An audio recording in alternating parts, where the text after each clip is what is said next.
Welcome to Realtor Talk. Welcome, episode 12. Should we like sing? We need an intro. We need an intro. We're fully aware. That was actually and shout out. Thank you to everyone who submitted on our form because I know, and I hope people keep submitting. Did you see? I know. Yeah, I did. Someone asked me what my diet was, and I said we're not talking about that. It's probably one of your friends. Of course, it was you. I tease Kelly nonstop. Yeah, well, in a good way, because I'm like literally. She walked in the office today, and I was like, like my mouth. I'm like, the girl looks good. All right, I'm just like. Oh, thank you. Sorry to embarrass you, but yeah, I'm getting red. Thank you. But yeah, I mean, I'm just proud you work out. Well, right, and that's why it's not like I eat and I work out too once a week.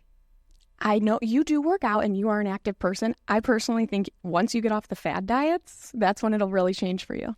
What is it this week? No, I'm still. Well, I mean, I had that norovirus. That was my fad diet this week. Oh, that's right. That was terrible. Literally terrible, and I don't wish it on my worst enemy. Well, maybe I do. I'm just kidding. I don't really have any enemies, I don't think. We are going to talk about a very common topic with a lot of homeowners, and that is buying a house when you have a house to sell, aka you are contingent. It's so common that we get. Well, hey, this house just went up. Well, how am I need to sell my house first, though. How does anybody do that? Because people are so worried about being homeless. So, Steph, let me ask you, when you get the call of... I love it when she asks questions. Let me just, pick your brain here. So you get a call, client, and they're like, oh my gosh, our dream house just went on the market. Can we please go and see it? And they have a house to sell because they're your client. I would be like, whoa. Okay, first, let's call your lender. Okay? And see what your options are, because if your only option is to submit an offer on this house with a home sale contingency, and we'll talk about the difference between the home sale and home close, you're not going to get it. So stop right there. No, I mean, and again, I don't want to say for sure because I don't have a crystal ball. I am not a psychic. But if somebody is going to take a home sale contingency, you're most likely going to be drastically overpaying in order to compensate for that contingency. You lose all leverage. Yeah. All negotiating.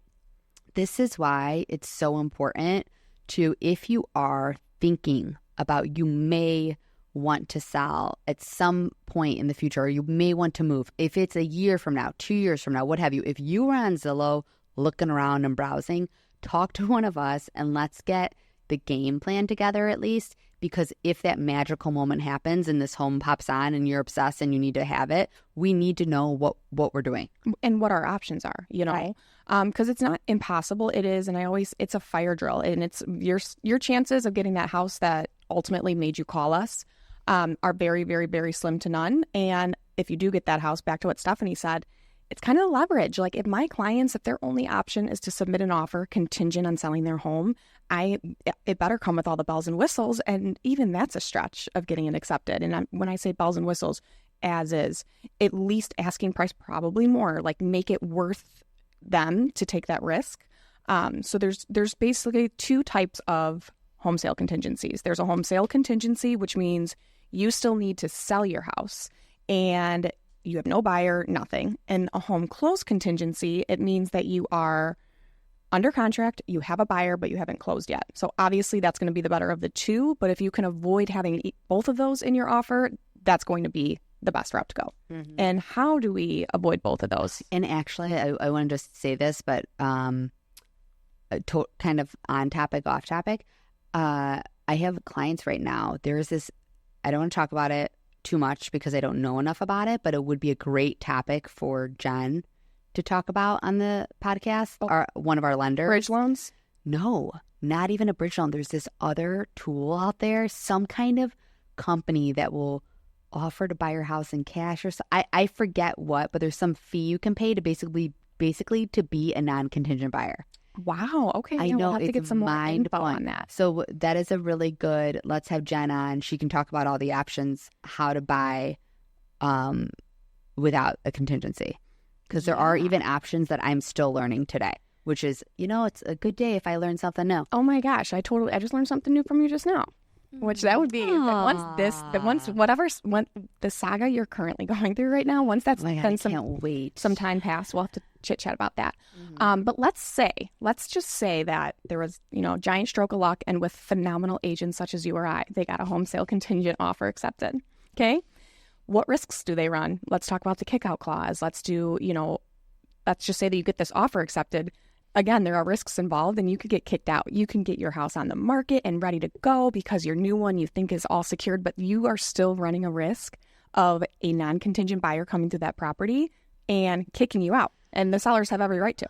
Yeah, I'm under contract on something right now that has a home close contingency, and I think we have a 24-hour kickout clause. And funny enough, I got a call from an agent this week that was like, I have somebody that wants to buy that house. And I was like, well, there's a 24-hour kickout clause if you want to come see it. So I don't think buyers understand literally from start to finish how risky home close or sale contingencies really are, because what we're saying with this kickout clause, let's break it down really simple, is if you have to sell your house and your current contract has a home close contingency in it, you're under contract already on the house that you're selling, and then you're under contract on your house to buy. And in that contract, you write in there what your kickout clause would be. So you might get 24 hours basically to have first right of refusal, or 48 hours of first right of refusal, whatever your contract states. And if another buyer comes along that's non-contingent, they can kick you out of that purchase, out of that contract, and you only have 24 hours to basically waive your contingency to keep the property. Yep. And I mean, I just think it's risky from a marketability standpoint too, because if the house you're buying, they're advertising that kickout clause and that contingency. If a cash buyer wants to come along and give you the boot, right, it just opens you up for a lot of vulnerability. And imagine, like, you're so excited for your dream house, you've already sold your house, you've got moving scheduled, all the things planned and prepped and ready, and somebody comes along and can just give you the boot. Yeah. That's terrible. This happened recently with my clients. We got a home sale contingent offer accepted. So the unicorn of unicorns. The unicorn of unicorns. That we're saying, like, basically never use a home sale contingency. That means, hey, I want to come buy your house, but I haven't yet even put mine up for sale. I don't have a contract. Nothing. And I'm talking no photos done, nothing. So we were all very shocked. Not going to toot my own horn for getting it accepted, but I know I played a role. She should. I know. But okay, so we got our offer accepted, and then we obviously hustle. It's a fire drill, schedule photos. They start clearing and cleaning their house, getting ready for photos, getting ready for market. High stress times during this time, and trying to just get this out there as quick as possible. And it was like a day or two after we got the photos done. I had just gotten the brochures made, everything. And I get a call from the agent that they got a non-contingent offer. And for a few days, it was okay. Like, we were kicked out. It was all doom and gloom. And then the agent called me back, and their buyer didn't work out. So miraculously, we are under contract, and we are going to close this time, because that actually really solidified it more for my clients. But that doesn't usually always happen. But that goes to show the risk that's involved in, like, you're doing all these things. Again, you're going to be paying people to come out and paint or do repairs and do all these things to make your house market ready, all without the security of really having that house. And there's so many ways to avoid getting in this situation. And it's simply, when you decide that you want to move or that you want to sell, reach out to an agent first. Do not wait for your perfect house to pop up on Zillow. And don't be on Zillow. Yeah, message us that too. We'll put you on another platform that's way more accurate and better. But 9 times out of 10, with a situation like this, we didn't even know that they were looking. So that usually is Zillow. That's what we're saying. You're right. You know, or I mean, there's lots of others, but yeah, okay, you're right. I guess just avoid it. If you know that moving's on the radar, I mean, and I'll even suggest different times of the year. Like, if you're contingent, there's some people that are really, really like diehard. Like, they don't feel comfortable with bridge loans. They don't feel comfortable with lease backs. Am I going to be homeless? What do you say to people when they're like, am I going to be homeless? Or what if I'm homeless? Say no, you're not going to be homeless. Because you're not. You're not. Well, and this is what I always tell people. again, there's multiple scenarios.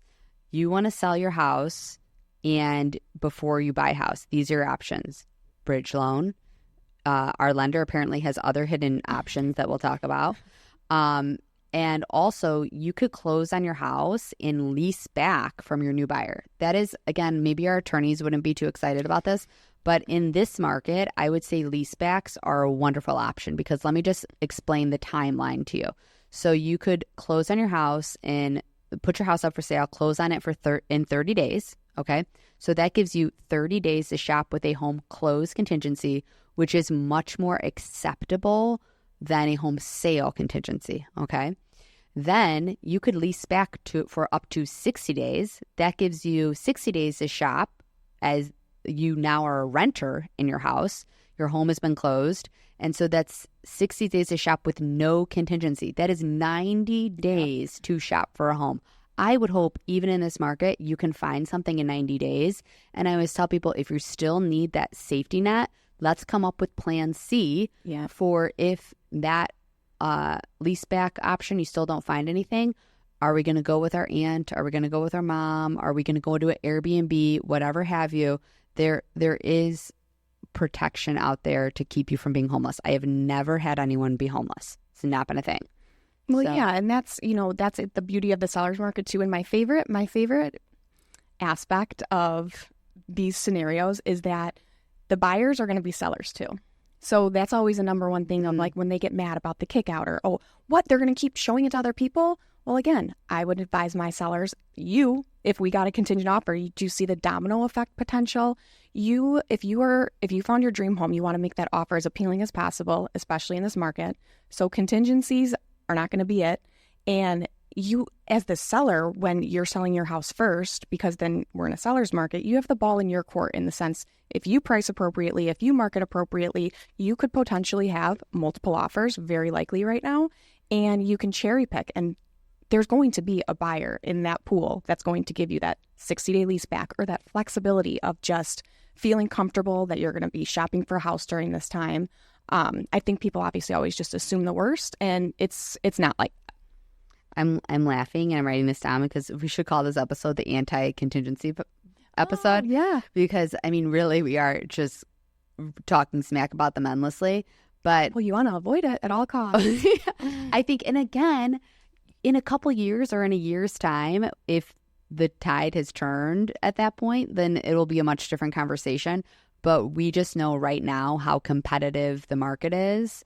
And good point. This might not age well, but this is very, very applicable to today's market. Right. And again, but always, even pre-COVID, I've already said about, I'll say it again, is that home sale contingencies, which is, hey, I want to buy your house. I have not yet sold mine, meaning there's no prospective buyer. What if you way overprice your house and you're on the market for 6 months?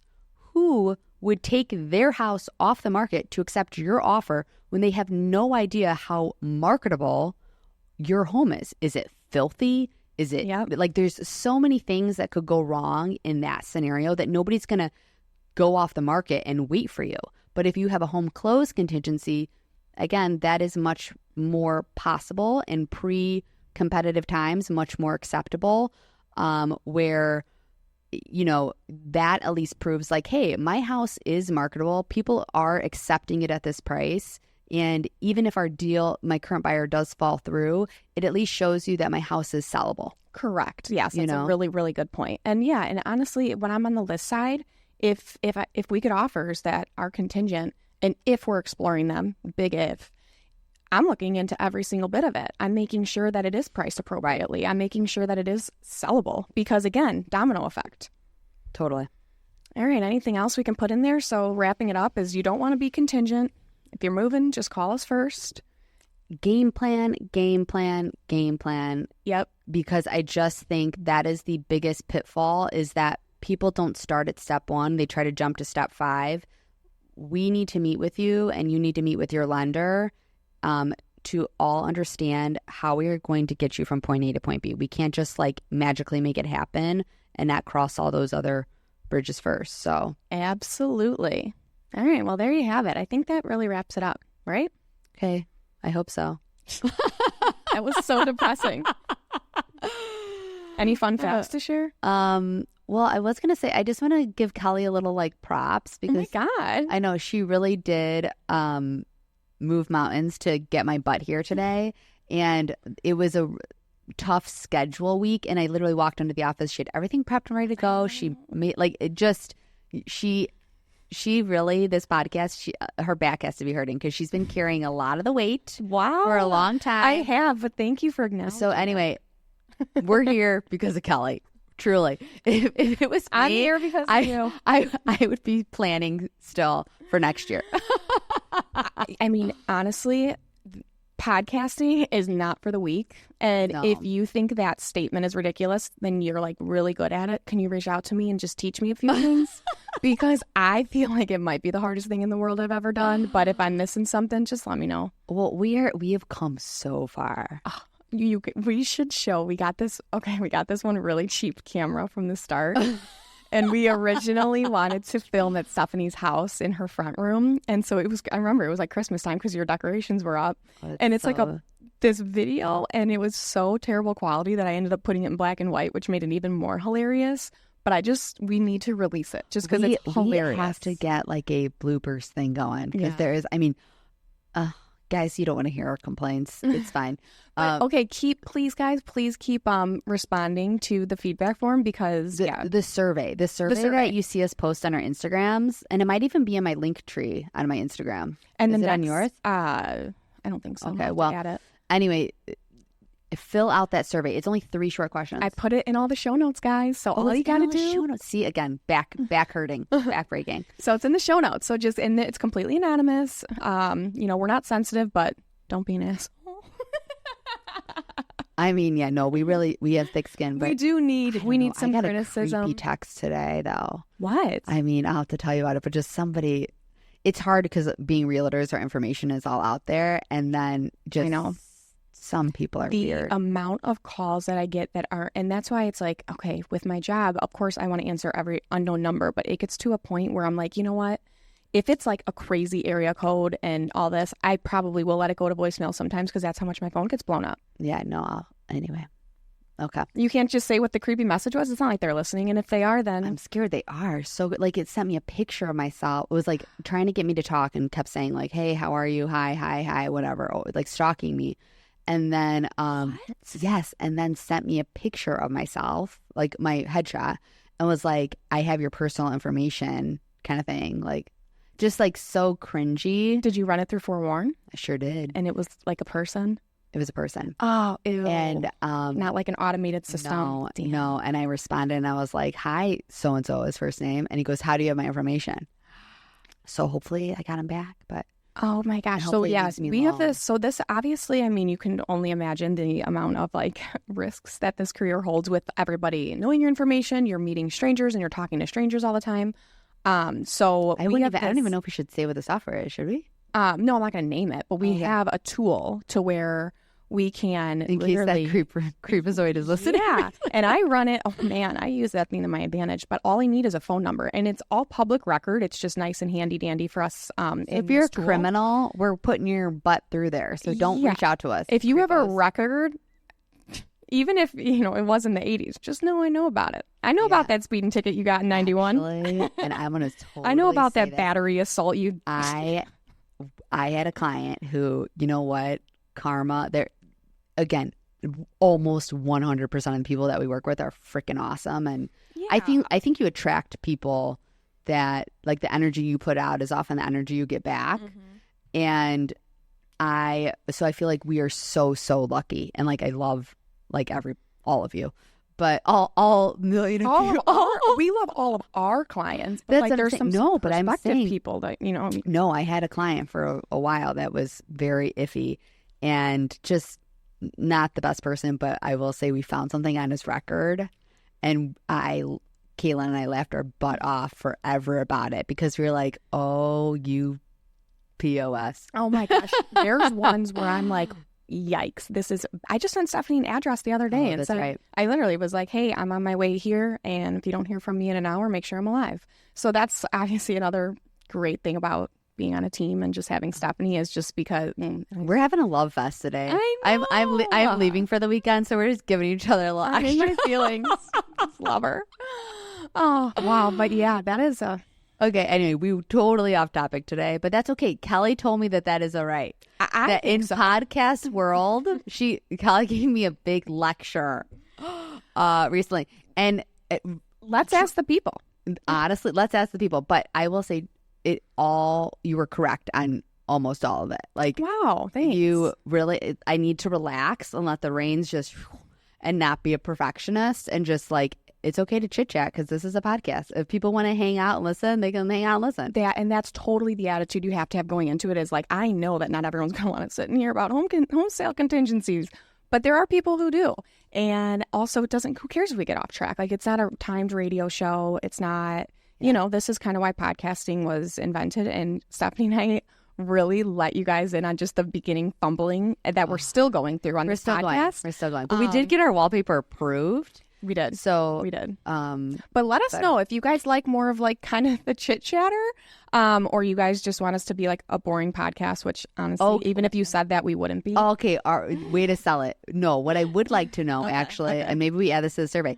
Do you want us to like stick to the script and say like, okay, this episode's about home sale contingencies. That's what we're talking about. Is that possible for us? Okay, well, try.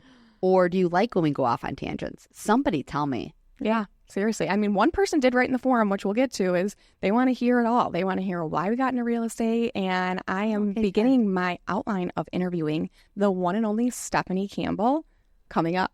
Remember I told you I wanted to give you an interview. Not today. Oh, shoot. Okay. No, not today. I told you. But I'm saying that that's something that somebody put on there. So we're just going to deliver to the people what they want. All right. Okay, people.